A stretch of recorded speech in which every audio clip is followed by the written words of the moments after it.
د فایروال په تر باندې زمنګ د واتس اپ ویډیو کال آډیو کال سو کته شي د کس د دیو باره کې تاسو کړه ده دا کس بدی یاد کړه ده چې د ویل چې حکومت زمنګا ویډیو کال آډیو کال چې دا کته شي نو بدی باندې موږ سو ویډیوګان وکړي چې تاسو د واتس اپ ویډیو کال آډیو کال چې دا سوک نشي کتلای او کته تاسو غلطیان دي هغه تاسو کوی نو دا غي په تر باندې چې بیا تاسو دغه تصویران ویډیوګان یا تاسو کوم میسجونه چې کړی نو دا نور کسان کته شي خو ویډیو کال آډیو کال چې دا تاسو سوک نشي کتلای چې څومره پکې تاسو بل کس د ځان سره یو ځای کړه نه بل دا خبره دغه علم کړی د واتس اپ علم کړی دا تاسو چې کوم ویډیو کال کوئ آډیو کال کوئ یا میسج کوئ تصویر ویډیو لګی نو هغه چې دا مونږ په خپل نشو کتلای چې هغه دا خبره کړی چې مونږ په خپل نشو کتلای نو دا بیا یک سو کوم نشي کتلای دا یو ملکوم نشي کتلای لکه هغه په غټه سطح باندې چې کدی ته ماشینان ولګي کار شی ولګي خدا هغه نشي کتلای خو ځینې غلطیان چې غلطیان تاسو وکړي نو دا غلطیان په تر باندې چې تاسو ویډیو کال آډیو کال چې دا بیا کته کیږي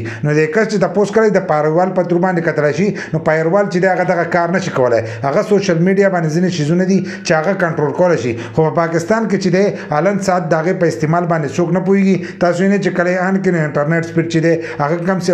قسم مسلې چې دي هغه راځي نو ویډیو کال او آډیو کال چې د هم تاسو څوک نشي کتلای تاسو چې کم تصویران ویډیوګان لګري دغه هم نشي کتلای خو ځینې غلطیان دي کا غلطیان تاسو کوی نه دغه په تر باندې چې دی بیا تاسو دغه ویډیو کال آډیو کال یا میسجونه تصویران ویډیوګان چې دي دا شیر کېدای هم شي پاغه باندې چې جدا ویډیوګان زموږ پراته دي په یوټیوب کې مظلومیار او پېشر چې دا سرچ کړئ نو موږ باندې ډېر ویډیوګان کړی دي دا غي پترو کا تحقیق او د ډایرکټ چې دی تاسو ویډیو کال آډیو کال یا میسجونه دا شیزونه چې دي دا فایروال پتروم نشي کتلای او بل کس چې دی هغه هم دیتا نشي را دن کېدای